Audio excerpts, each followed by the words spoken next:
Oke, assalamualaikum warahmatullahi wabarakatuh. Selanjutnya untuk pertemuan yang kedua ini masih dalam kondisi PJJ. Kita tetap membahas dalam materi tentang kerja sama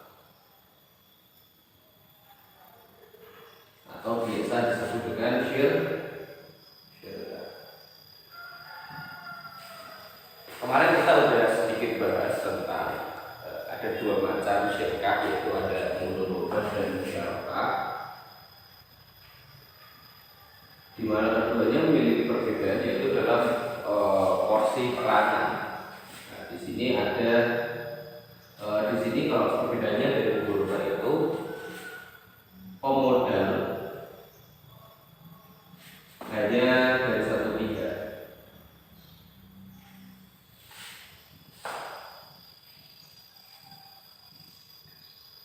Sedangkan kalau musyarakah, kedua pihak bisa menjadi pemodal.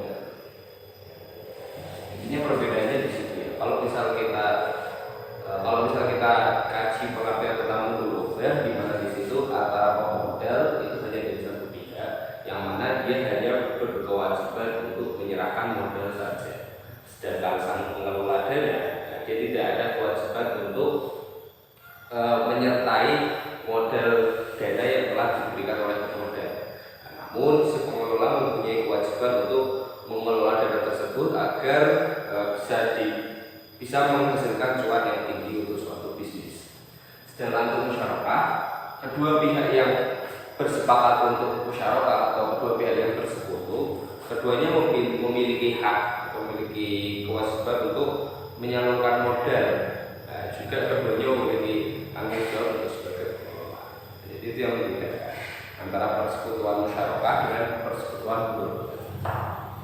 Mungkin sampai situ saja kalian bisa pahami lebih lanjutnya sendiri ya, karena ini sudah sangat dasar dan simpel sekali.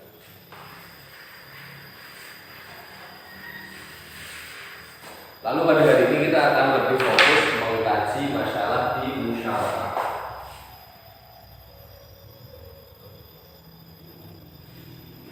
Kita akan fokus mengkaji dalam syirkah yang mempunyai sistem musyarakah, yaitu kedua belah pihak mempunyai hak dan kewajiban yang sama. Antara lain, kedua belah pihak berperan sebagai pemodal juga sebagai pengelola dana.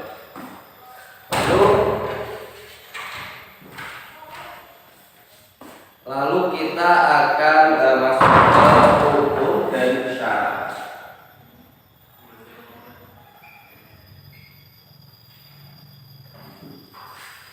Dalam suatu transaksi musyarakah atau persekutuan musyarakah, kita di sini mengkaji masalah suatu perjanjian, kesepakatan dan akad. Pasti kita nggak akan lepas dari yang namanya rukun dan juga syarat.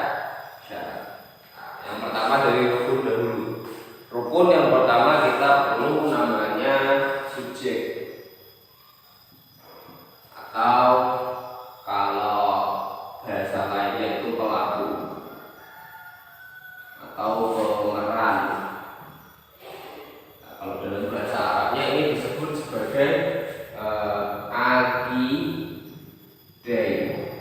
atau kedua orang yang melakukan akad. Nah, di sini kalau misal kita bahas masalah syirkah, tentunya kedua pemeran itu ada yang namanya pemilik modal dan pengelola dana. Kita udah tahu itu semua lah, seperti yang udah dijelaskan di pertemuan sebelumnya, ada jual beli, ada isyarah dan lain sebagainya. Itu semuanya menggunakan akidah. Pertama pasti ada subjek. Yang kedua adalah objek akad.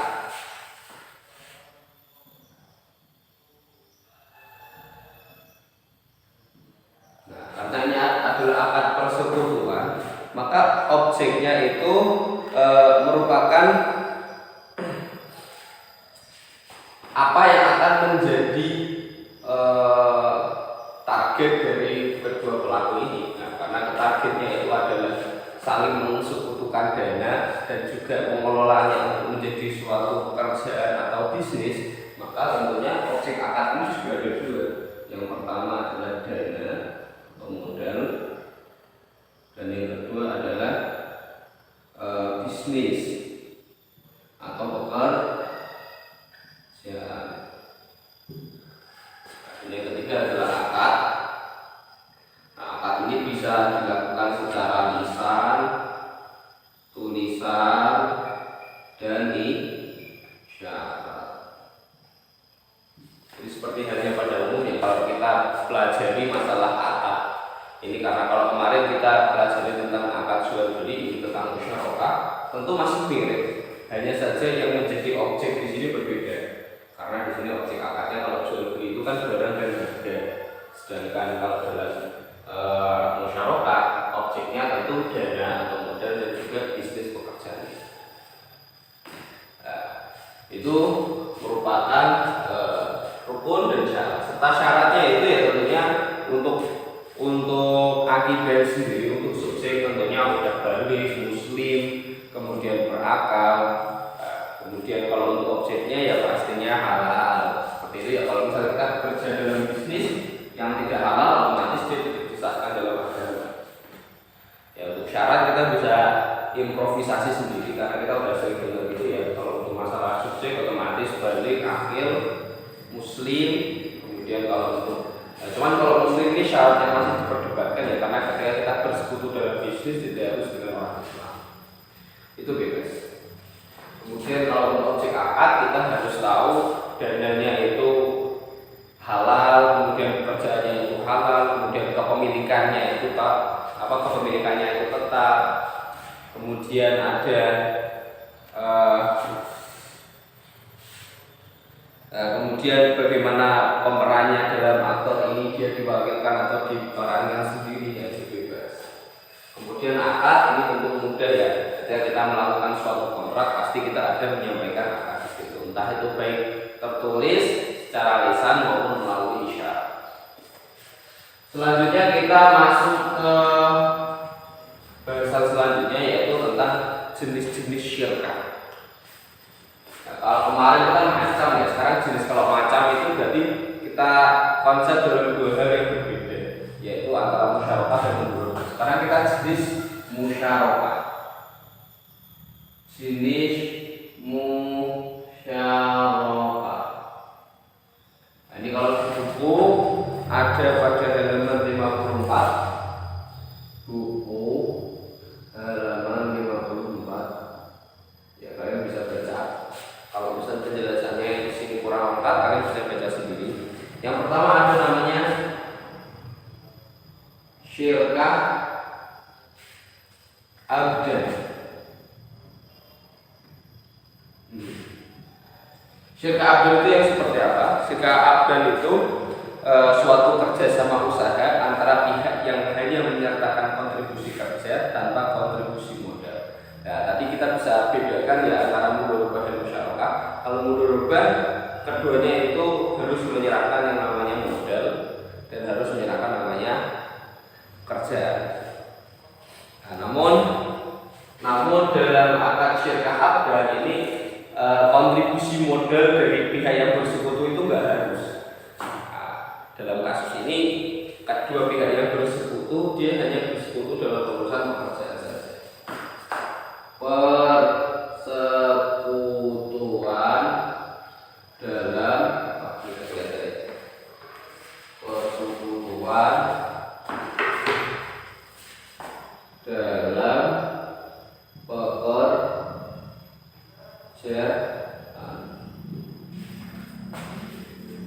Nah, kalau misalnya kita butuh contoh kita kalau pakai syirkah abdan itu, semisal dalam suatu proyek mengerjakan bangunan, mengerjakan suatu bangunan, di situ pasti ada kontraktor, ada arsitek.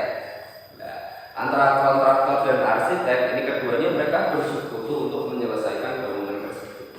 Ini merupakan salah satu contoh dari syirkah abdan, di mana kontraktor dia hanya dia tidak menyerahkan modal kerja di situ, dia bersekutu dalam konsep pekerjaannya saja. Lalu yang kedua ada syirkah inan. B. Ada syirkah inan. Kalau syirkah inan itu seperti apa? Yaitu syirkah yang antara dua pihak atau lebih masing-masing memberikan kontribusi kerja dan modal. Jadi persekutuan modal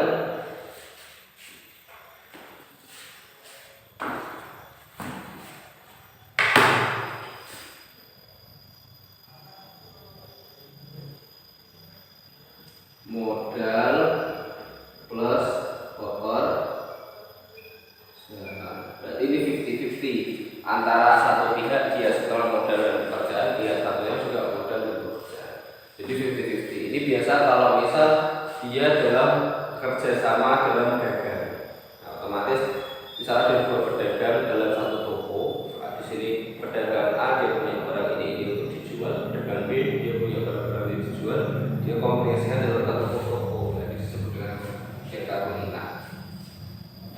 Kemudian ada syirkah wujud.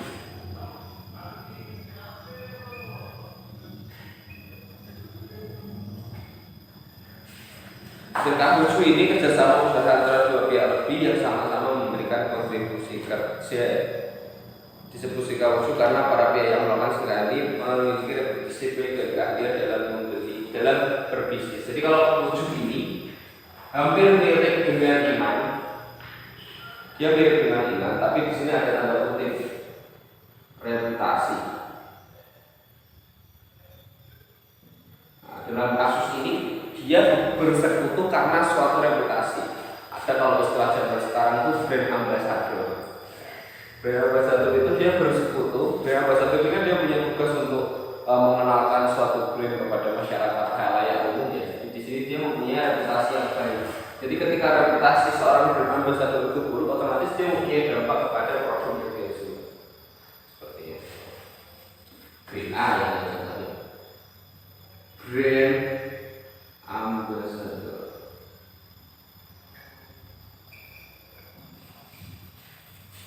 Kemudian yang terakhir adalah syirkah mufawadah.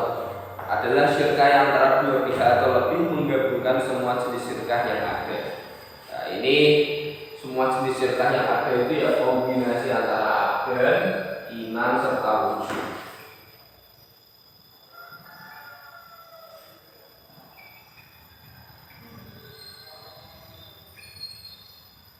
Nah, kalau syirkah mufawadah ini ya lebih ke seperti kalian kalau tahu Rans United. Kalau kalian tahu Rans United itu kan dia dibeli sama siapa? Rudi Salim sama Raffi Ahmad juga sama yang punya Cilegon United. Kemudian mereka juga punya reputasi, mereka ikut kerja, mereka ikut nyalurin modal. Di sini disebut sebagai syirkah mufawadah karena dia kombinasi seluruh jenis syirkah.